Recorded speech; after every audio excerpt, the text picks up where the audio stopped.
And I'm Aisha. Welcome to our podcast called Pain Produce Purpose. Like I said before, I don't really know that it's going to be a full-blown podcast. We know everybody already have enough. Right. I know everybody has a podcast about something, right? And we don't want to be just another podcast, but we know that we do have a testimony that we would like to share. So we're calling it a podcast for now. Right. And we'll stick with that, but we're just pretty much going to get what we have on our hearts off in maybe this first, maybe 1 or 2 episodes, and we'll just go from there. Take it from there. Yeah. So, I guess we'll start with who we are, and then we'll let you know kind of how we came up with the idea of, and the name, Pain Produce Purpose. Mm-hmm. So, my name is Kelly. We're both raised here in Booty, Louisiana. We're actually recording at my cousin's home. That's why I said here, but I actually live in Katy, Texas. Right. We are cousins by marriage. I know a lot of people probably like, how you and Aisha cousins? Mm-hmm. We are cousins by marriage. But this is like my sister. We are cousins. We are. You gonna hear us say cousins? We're besties. We are. We are. But no. So we're like I said, we're from Booty, Louisiana, right outside of New Orleans. We've been through a lot. Mm-hmm. We've been through a lot, and we're finally at a place in our lives where we've surrendered it all to God. Right. And so we felt like it was a good idea to share our testimonies, broken up. We won't get everything this one episode, but share our testimonies in hopes that you can see yourself in one or many of our stories, and that it instills hope. Right. That's basically the mission here, is to instill hope. Right.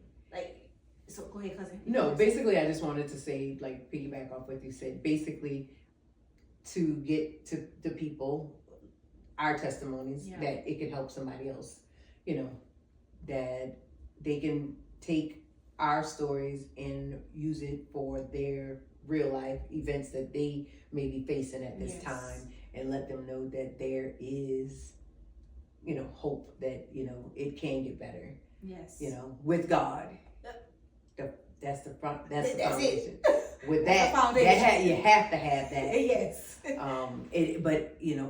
I can guarantee it will get better. Yeah. As long as God is the center and the foundation, it'll get better. That's kind of like a good thing to start with, cousin. Like that hope, because our podcast, our mission, as we just stated, is based around hope. But that hope being placed in God's hands. Our hope is in God, to do whatever it is that He has or that He wants to do in our lives. Mm-hmm. So, surrendering fully. Yes. So I was just about to say, what does that look like for us, cousin, when we were coming up with this podcast idea? When we felt like God gave us a desire to come up with this podcast idea to help people, instill hope in people, utilizing our testimonies. What did that look like for you? What did you come up with when it was just like, Because obviously she created a name. She came up with the name Pain Produce Purpose. We were kind of going through all kind of stuff, texting back and forth. And then finally, you came up with, I think it was kind of reversed or some way, and it was like, oh, cousin, yes. You said, okay, that's it. That's it. We're going to keep that one. That's the one. That's it, cousin. We got to do that. So. But then you came up with the design. Yeah, well, we did. We did it. Yeah, we did it together. But, so, I guess the first thing to say is, because we're coming up with the Pain Produce Purpose, it kind of speaks for itself. Right. So we just kind of want to share with you guys just what do we mean by pain producing purpose. So you want to start? Well, I would say a little bit of what I want, what I have as far as, so I feel like that our pain that is used for a catalyst for growth, that God uses. I don't feel that anything we go through is wasted. I don't feel like anything in life ever just happens. Right. So no matter what it is that you go through, I feel that God uses it to push you into your purpose. And referring to Romans 8:28, our scripture, you know, that all things work together for the good. And I strongly believe and stand on that scripture, that all things work together for the good. So even though whatever we may be going through, it may not look like what you expect it to look like. And I mean, it usually don't while you're going through, right? But just know on the other side of that, you know, it's working out for your good, no matter what. So. And that's perfect, cousin, because a lot of people think that the other side just means here on earth. Sometimes it may not be until you get to heaven. And I think that's hard, because that means like, okay, so what am I supposed to just always go through, and I never get to the good? Or even maybe, why am I even bothering? Exactly. You know, like, what do we do? You know, what do you do with that? But it's truly realizing that pain and that purpose, both are all according to God's will. Like, it's what He's allowing to happen, in hopes of Him getting the glory. Produced from us, like produced from our actions and etc. So at the end of the day, it still is revolving around God's will, God being sovereign. You know, just Him having complete control. And I think that when you're trying to instill hope, because really truly it's hard to have hope when you're enduring so much pain. It is. You know, it's like, so, you know, when we come up with a title, Pain Produces Purpose, it's kind of like, so I'm supposed to just keep going through a whole bunch of pain in order for this purpose. And what is this purpose? You know, like, what purpose? My purpose? God's purpose? What is a purpose? So, we just feel like everything that we've been through, because we now know. We're now at a point, I don't want to say it, cousin. We're at a point where we've been through the pain, pain, enough trauma, enough all of the things, to now be at a place where we've completely surrendered our lives to God. We're no longer lukewarm. Right? So we've completely surrendered. And so now we're understanding with an eternal perspective that, okay, I see what you're doing, God. Because you were speaking about peace. We were talking about peace. And that peace may not be the change in your situation. The situation might still be crazy. You may still be enduring pain, but you can have peace within it. Within that pain, right? And ultimately, the purpose, like we were stating, the ultimate purpose, that purpose is God's purpose. So the pain that we experience, God will produce. His purpose is going to be produced through us if we allow it to. Right. And so that's basically where, you know, we get the idea of pain produce purpose, right? And again, we all have one purpose. We have a purpose to become disciples, to make disciples. Right? That is the ultimate purpose of our being. And obviously, you got a lot of other commandments and you know, you have things that you need to follow. There's other rules. Other things that you need to follow, because you gotta. I think people think that you get saved and that's it. I'm good.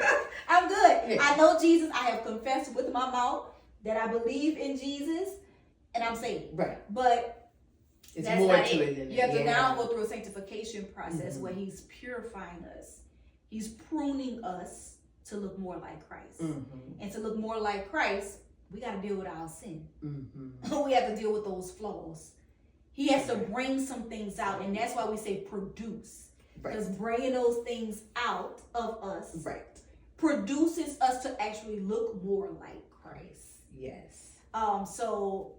And it's not an easy process. No. It's not about, I mean, if it's easy, everybody would be doing it, right? Of course. Mean, it's not an easy process. I feel like you have to really genuinely purpose in your heart to do the right thing daily. Crucify that flesh daily. You know, renew your mind daily. In your heart, this is what I want to do daily. Because every day you get up, it's not going to be like, oh, I'm going to get up and I'm going to walk for the Lord. You know, it's not that easy. It's not. I mean, because the enemy ain't going to let it be that easy. No, indeed. You know, so you're going to face a whole bunch of trials and tribulations, but it's through those is testing, you know, the testing time. And I think that's where it's being produced. Yeah, and we have it more as Christians. Oh, yeah, you're in the more attack thing. You know, we got an X on our back. Oh, yeah. You know, because as soon as you decide that we're going to have the nerve right. to start living our lives for Christ, right. the situation's coming. Oh, it's coming. Oh, you know, it's coming. It's coming. Oh, the situation. Oh, it's coming. Oh, it's coming. Like, yeah. So it's almost inevitable. Inevitable. That is it's inevitable. And you know, and the word says that we're going to have trials, tribulations, sufferings pretty much right. of all kinds. Mm-hmm. Like, understand that when you do walk this path, mm-hmm. when you see people, it's just like, well, you could live any kind of way, you could do anything, and then you think that you're gonna get saved and you're about to have like this grand old life, right. and you can still continue to live any kind of way. It's like that's not gonna work. Like, it's gonna be even harder for you if it's almost like friction. Mm-hmm. It's like becoming a Christian or being a Christian, and then still being lukewarm, like have part of your life still in the world. You can't do that. There's friction, right? And so we're already gonna have trials of many kinds as a Christian that's trying to walk the path the right way. Right. But then if we know that we're saved, like we gave our lives to Christ, we were 6 or 7, got baptized at the Mount Zion Baptist Church, and like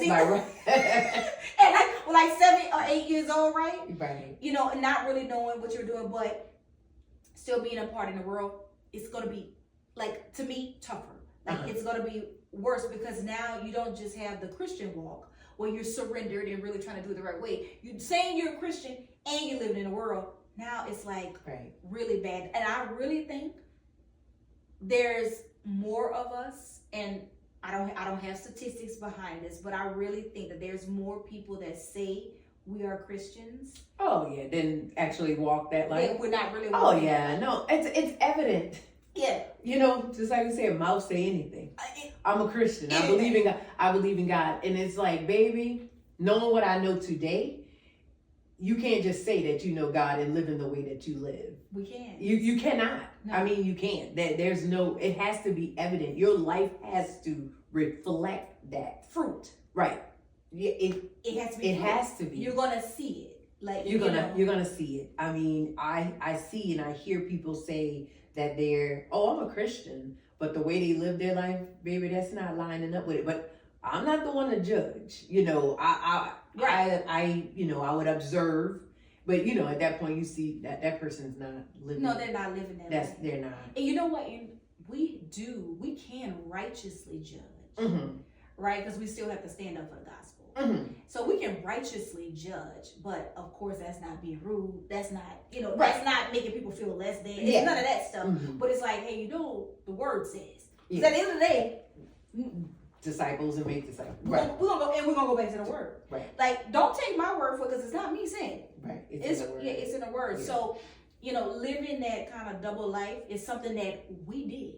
Yeah. Oh yeah. For a very long time. We're not condemning nobody. Nobody. No. This is not a conversation where we're condemning or a podcast where we feel like we're gonna do it. No, because we've lived that fence. What is it called? Straddling the fence. Oh yeah, straddling the fence. He said you can't have you said you gotta pick a side though. Pick a side. He said you gotta pick a side. You can't be lukewarm. No. So that's kind of the whole purpose of our podcast in a nutshell. Is just having discussions about things that we've experienced. Real life issues. Real life things.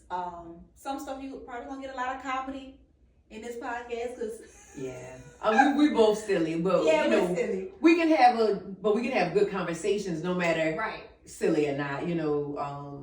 Our ultimate goal is to prayerfully reach somebody and give somebody that's wavering in some type of way hope that it can be done. Well, if it happened for these two ladies, then God has no respect to person. No, at all. So I know if he did it for them, he can do it for me. And my ultimate goal is that it can help somebody get a different perspective in life and want to change for the better.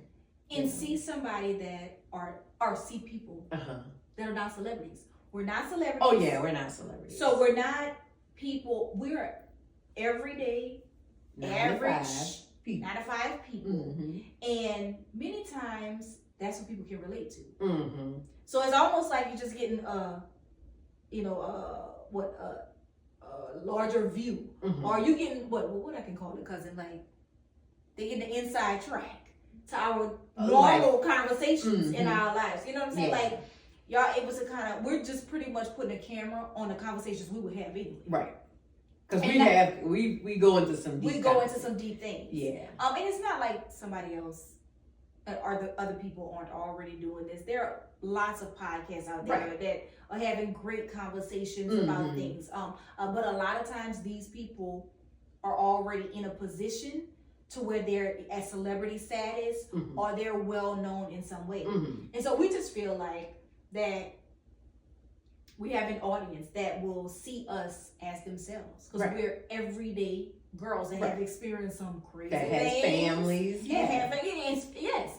And so, we just think that there is a portion of people that may not be reached with just a celebrity because they can't identify themselves. Right. Or they feel because of their stature, like I'm not listening. Yeah, they don't look at them as real people because they're real people too. Right. They're going through the same experiences, just that it's magnified even more because of their status and who they are. So for us, we're pretty much doing the same thing, but just having these conversations to instill hope, using our testimony to instill hope, and ultimately allowing God to use that pain that's inside of you for His purpose, His glory. Right. So that's it in a nutshell. That's it. Yep, some type of inevitable growth out of your pain. Prayerfully will produce some type of purpose. Well, push you to your purpose. Yes. So the ultimate purpose. Because basically, I feel like that's what pain does. It does. Perseverance. It creates in you, I'm not giving up. And that will only happen if you truly have decided that I'm going to allow God to steward over my life. Right. Because people can go through pain and it doesn't push them to purpose at all. But you have to accept Jesus as your Lord and Savior. Right. You have to become a child of God so that His hands can be in that walk with you, like on that walk, and allow Him to use that pain. Like we have to be willing to do that. So, it's open to anybody. Salvation is free. It's free. Salvation is free. So it's like anybody can choose to jump on board. Right. Like we want you to feel like, oh, okay, I can jump on board. Yeah, I'm not where they are right now, but I can see myself in them. I can see. I went through the same thing she went through. It may not be exactly the same, but I know exactly what she's talking about. And she's saying that she has peace. Now she has peace in those type of situations, and we'll get to those situations. But she has peace. So that's ultimately our goal. It's just to make sure that we're capturing an audience that may not see themselves in the celebrity. They may not see themselves in the person that everybody follows, but they can see themselves in us. Right. Two little country girls. Booty, Louisiana. Downtown Booty. Downtown. Major city. We have a Walmart now. Walmart. Making major moves. Okay. And we don't have a Starbucks? No. Okay. We're pushing it. But we got a PJ's and they got a new one, Scooters. Oh, we have a Scooters. I don't think I like Scooters. Oh, I never tried it. I had a lot of cold coffee in Texas. Wasn't all that. Yeah, they just threw that one up, but we growing. We have 5 traffic lights though. About 5 of them. Yep. We big time. But that's it. That's it in a nutshell, y'all. So